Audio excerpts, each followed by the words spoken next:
Payroll ही तय करेगा डेरे की राजनीतिक चाल। बड़ा सवाल, क्या हवा के रुख के साथ बदलेगा डेरे का फरमान? आज इसी खबर पर विस्तार से चर्चा करेंगे। नमस्कार, मैं विनोद विक्टर, आप देख रहे हैं नॉन स्टॉप एलनाबाद। अगर आप मेरे चैनल पर नए हैं तो कृपया चैनल को सब्सक्राइब, लाइक, फॉलो अवश्य करें। दोस्तों, डेरा सच्चा सौदा, अगर वोटों के लिहाज से इसका जिक्र करें तो सभी राजनीतिक पार्टियां डेरा सच्चा सौदा की तरफ आकर्षित होती हैं और कहीं ना कहीं डेरा सच्चा सौदा के जो पक्के फॉलोवर्स हैं वो डेरा के आदेश को मानते भी हैं। यानी डेरा सच्चा सौदा का जो आदेश होता है उसी पर वो अपना मतदान करते भी हैं। लेकिन दोस्तों, हरियाणा विधानसभा चुनाव में अभी तक डेरे ने कोई फैसला नहीं लिया है।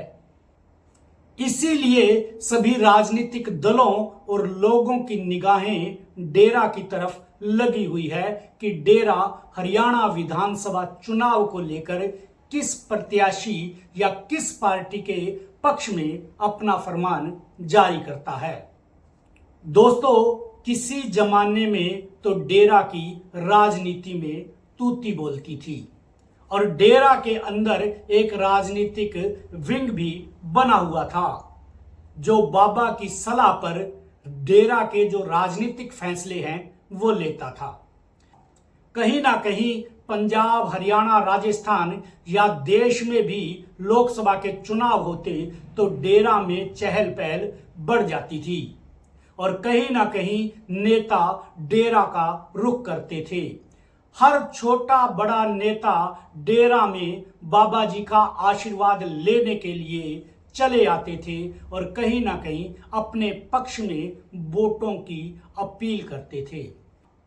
और डेरा भी जिस पार्टी या प्रत्याशी को अपना समर्थन दे देता था उस पार्टी या प्रत्याशी का अचानक से ग्राफ बढ़ जाता था। दोस्तों, जब से डेरा सच्चा सौदा के बाबा जी जेल में गए हैं तब से डेरा की राजनीति कहीं ना कहीं बाबा जी की पैरोल के इर्द गिर्द घूमने लगी है। अब केंद्र में और हरियाणा में बीजेपी की सरकार है तो संभाविक है जो प्रशासन पर पकड़ है तो सरकार की ही रहती है। पिछले दिनों बाबा जी की पैरोल का मुद्दा पंजाब और हरियाणा हाई कोर्ट तक भी पहुंचा था और हरियाणा के जेल मंत्री चौधरी रणजीत सिंह से भी मीडिया ने बाबा की पैरोल को लेकर सवालात किए थे। मीडिया में भी बाबा की पैरोल का मुद्दा बड़ा छाया रहा था और वहीं सिरसा के स्वर्गीय पत्रकार रामचंद्र छत्रपति के पुत्र अंशुल ने भी इस पर सवाल उठाए थे। अब बड़ा सवाल दोस्तों, क्या हरियाणा में बदल रही हवाओं के साथ डेरा का भी रुख बदल जाएगा? दोस्तों, बीजेपी हालांकि हरियाणा में पूरी तरह से अपनी सरकार दोबारा बनाने के लिए जोड़ तोड़ में लगी हुई है, जिसका सबसे बड़ा उदाहरण आप सिरसा में देख सकते हैं। सिरसा में किस तरह से बीजेपी के प्रत्याशी रोहतास जांगड़ा ने अपना नॉमिनेशन वापस लिया और हलोपा के प्रत्याशी गोपाल कांडा को अपना समर्थन दे दिया।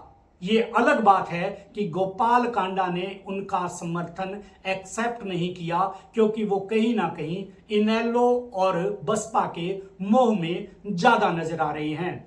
उन्हें इनेलो और बसपा से ज्यादा लाभ मिलता दिख रहा है।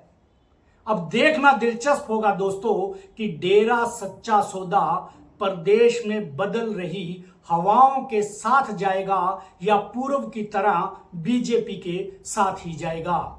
दोस्तों, कहीं ना कहीं हरियाणा में जो भविष्य में सरकार बनेगी उसी के हाथ में प्रशासन होगा और बाबा जी की पैरोल भी उसी सरकार के हाथ में होगी। तो ऐसे में अब देखना बड़ा दिलचस्प होगा कि डेरा सच्चा सौदा अपना समर्थन कांग्रेस को देते हैं या पूर्व की तरह बीजेपी के साथ जाते हैं या किसी दूसरी पार्टी को देते हैं।